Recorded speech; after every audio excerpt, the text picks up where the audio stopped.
नमस्कार मित्रांनो, जय महाकाल. आता आपण रेस्क्यूसाठी चाललेलो आहे. रेस्क्यू कॉल जे आहे मला लाहे गावामधून आहे मित्रांनो, आणि माझ्या घरापासून तरी 6 ते 7 किलोमीटरचं अंतर आहे. आता आपण गावात पोहोचलो आहे मित्रांनो. रात्रीचे 8:30 वाजलेत मित्रांनो. आणि साप जो आहे ते बोलतात पांढरा साप आहे, पण आता बघूया आपण नक्की कोणता साप आहे. आपण स्वतः डोळ्यांनी बघत नाही तोपर्यंत यकीन करणार नाही मित्रांनो. ही व्हिडिओ कंटिन्यू बघा मित्रांनो. कोणता साप आहे आपण जागेवरती पोहोचवत आपण लगेच. हे बघा, पुढे कोणतरी उभा आहे आणि हात दाखवत होतो आपल्याला. तिकडे साप आहे आणि ह्या घरी साप आहे वाटतं. इथं आपण पोहोचलो होतो जागेवरती. आता आपण बघू पहिले कोणता साप आहे नक्की.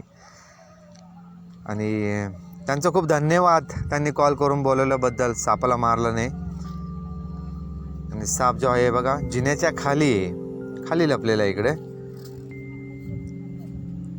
आणि या लादीच्या मागे साप आहे वाटतं. हे बघा दिसलाय मला, तुम्हाला दाखवतो.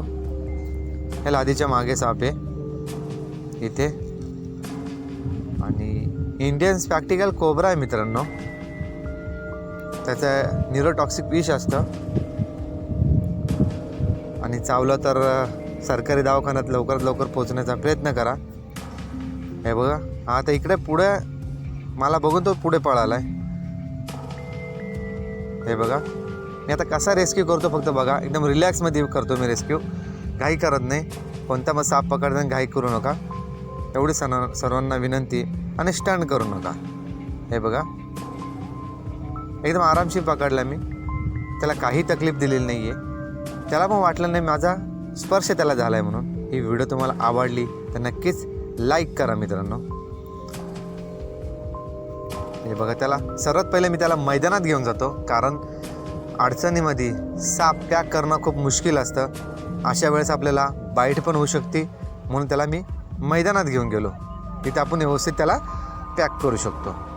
कारण अशा टायमाला जर का बाईट करायच्या वेळेस जर का आमच्या हातून साप निसटला तर तो पळून पण जाऊ शकतो, नाही तर आम्हाला बाईट पण करू शकतो. म्हणून आम्ही सर्वात पहिले मैदानात घेऊन जातो त्याला. हे बघा, हा तसा ॲक्टिव्ह आहे, पण त्याला पाण्याची गरज आहे मित्रांनो. त्याची बॉडी मला खूप गरम वाटली आणि खूप त्याला उष्णता लागलेली आहे, कारण दिवसभर तो पाणी भेटलं नाही असं मला त्याला वाटतं आहे. कारण त्याची बॉडीच खूप गरम आहे आणि उन्हाचा टाईम आहे मित्रांनो. सर्वांना विनंती, सर्व मित्रांना सर्वांना, की साप रेस्क्यू केल्यावर सर्वात पहिले त्याला पाणी द्या. पाण्याची खूप गरज आहे, कारण मुख्य जनावरांना बोलता येत नाही, ते सांगू शकत नाही. तसं आपण बोलू शकतो मनुष्य, की मला ताण लागली, तसं त्यांना बोलता येत नाही. नाही तर आपण रेस्क्यू केला लगेच आपण पॅक करतो आणि लगेच सोडून देतो. कदाचित सापाला खूप ताण लागलेला असेल आणि आपण तसा सोडून दिला तर कदाचित तो मरू पण शकतो दुसऱ्या दिवशी, कारण त्याला खूप पाण्याची गरज असते त्या टायमिंगला. त्याच्यापेक्षा आपण पाणी दिल्याने काय फरक पडतो. प्यावं अगर नाही प्यावं तसं प्रॉब्लेम नाही, पिला तरी चालेल, पण तरी पाणी द्या त्यांना. कारण उन्हाचा टाईम आहे. आता आमच्याकडंच 43 तापमान होतं मित्रांनो. खूप वाढलेलं आहे सर्वीकडंच, खूप भयंकर ऊन आहे. आणि अशा परिस्थितीत सापांची काय दशा होत असेल, किती खराब कंडिशन आहे त्यांची. हे बघा, फणा वगैरे त्याने आत्ता केलेला आहे, त्याला पाणी वगैरे दिलं मी. एकदम ओके आहे, तो ॲक्टिव्ह झालेला आहे आता, खूप छान आहे. आणि खूप ॲक्टिव्ह साप आहे बघा. आता किती छान त्यांनी फणा वगैरे केलेला आहे. काही प्रॉब्लेम नाही त्याला माझ्याकडनं, तो फक्त बघतो आहे माझ्याकडं.